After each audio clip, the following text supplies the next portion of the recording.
اور درود پاک صلی اللہ صلی علی سیدنا مولانا محمد علیہ وسلم.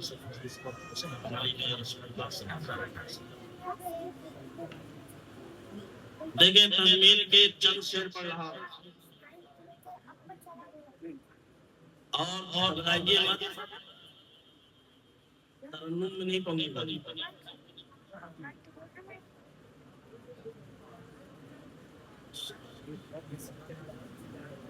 بس کیجیے بس بس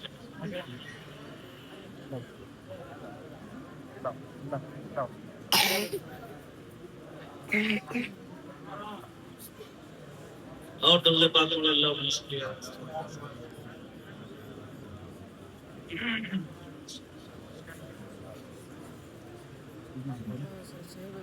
سنیں گے آپ حضرات؟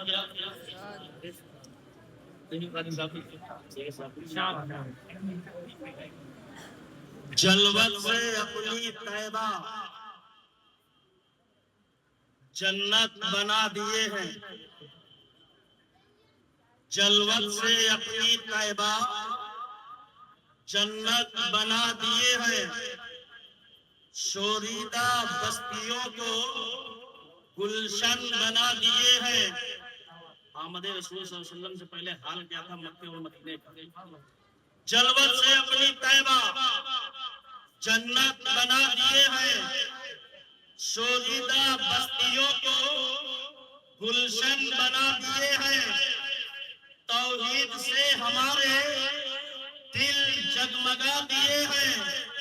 ان کی مہک دل کے گنجے کھلا دیے ہیں. جس راہ چل دیے ہیں اونچے بسا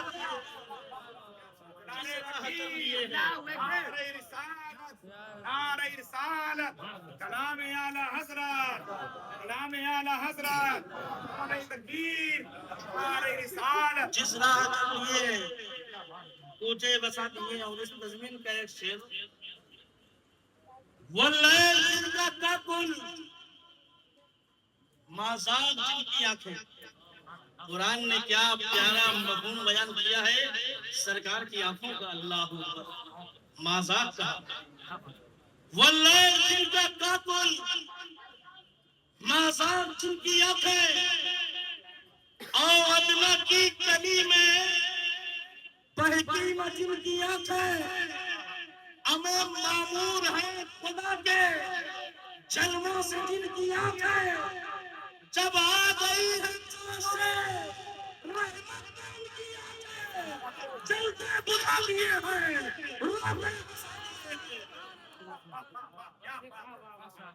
جلتے بجھا دیے ہیں روتے ہنسا دیے ہیں. اس تزمین کا جو شعر ہے اس میں سب شامل ہوں گے انشاءاللہ. جبلِ صلات تجھ کو وہ وقت یاد ہوگا. مسلمانوں ہم خدا کے گھر میں بیٹھ کر سرکار کا ذکر سن کر کوئی بہت بڑا کام نہیں کر رہے ہیں.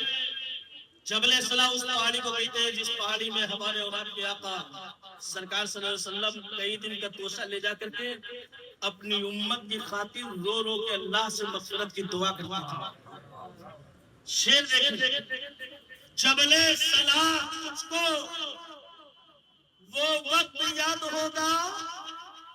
امت کے غم میں ایسا رویا کوئی نہ ہوگا.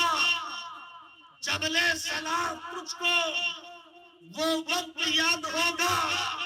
امت کے غم میں ایسا رویا کوئی نہ ہوگا. ہمیں محشر کی بھیڑ میں تو بس یہ کہنا ہوگا اللہ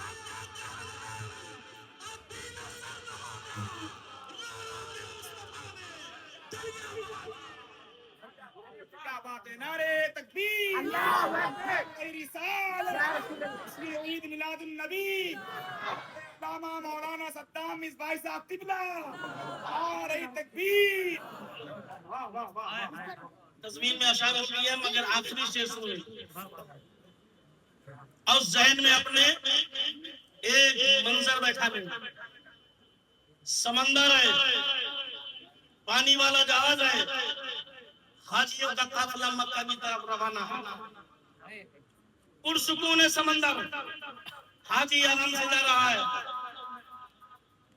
اتنے میں کیپٹنوں نے اعلان کر دیا، اے جہاز میں سوار ہونے والوں مسافروں، اے مکہ اور مدینہ جانے والوں حاجیوں، ایک اعلان سن لو، سمندر میں طوفان آ گیا ہے، یہ جہاز ہماری کنٹرول سے باہر جا چکا ہے، کچھ دیر کے بعد یہ جہاز ڈوب جائے گا، سب اپنے اپنے مرنے کی تیاری کر لو۔ ہمیں موت کا نام سن کے کوئی خاموش بیٹھ سکتا ہے؟ سب رونے لگے، کوئی گھر کو یاد کر کے رو رہا ہے، کوئی در کو یاد کر کے، مگر نوٹ کرو اسی جہاز کے ایک کونے میں اللہ کا ایک ولی مصلی بچھائے بیٹھا ہے۔ ماں آ گئی، بیٹا احمد رضا، کیا تم نے اعلان نہیں سنا ہے؟ کیپٹنوں نے اعلان کر دیا ہے، جہاز ڈوب جائے گا، سمندر میں طوفان آ گیا ہے، سب مر جائیں گے، سب جہاز میں افراتفری ہے۔ مگر اعلیٰ حضرت کا ایمان اور عقیدہ دیکھو، کہتے ماں گھبراؤ مت، جب تک ہم مدینے نہ پہنچ جائیں یہ جہاز ڈوب ہی نہیں سکتا ہے۔ اب شیر دیکھیں، احمد رضا چلا دو، جانے جہاں کی جانے، بحری سفر میں طوفان اٹھا رضا کی جانب۔ جب طوفان اٹھا تو کیا ہوا؟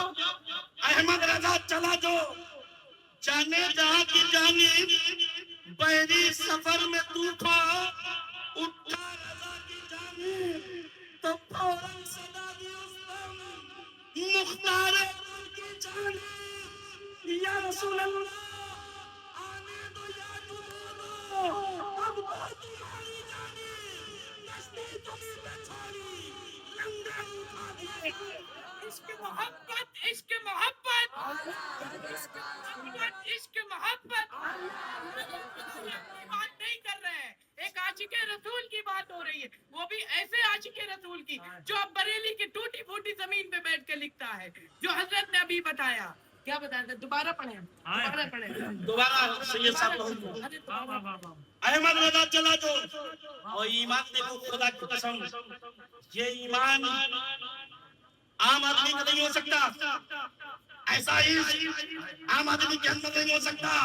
ہمیں سمندر میں طوفان ہو، کیپٹنوں نے اعلان کر دیا اور ڈوب جائے گا، مگر رضا کے حص کو دیکھو، کہتے ہیں کیپٹنوں سے دھوکہ ہو سکتا ہے، اس لیے نہیں ڈوبے گا، کیونکہ میں نے رسول اللہ کے بھروسے پر اس جہاز میں سفر کر لیا ہے، مدینے سے پہنچیں گے، ڈوبے گا ہی نہیں۔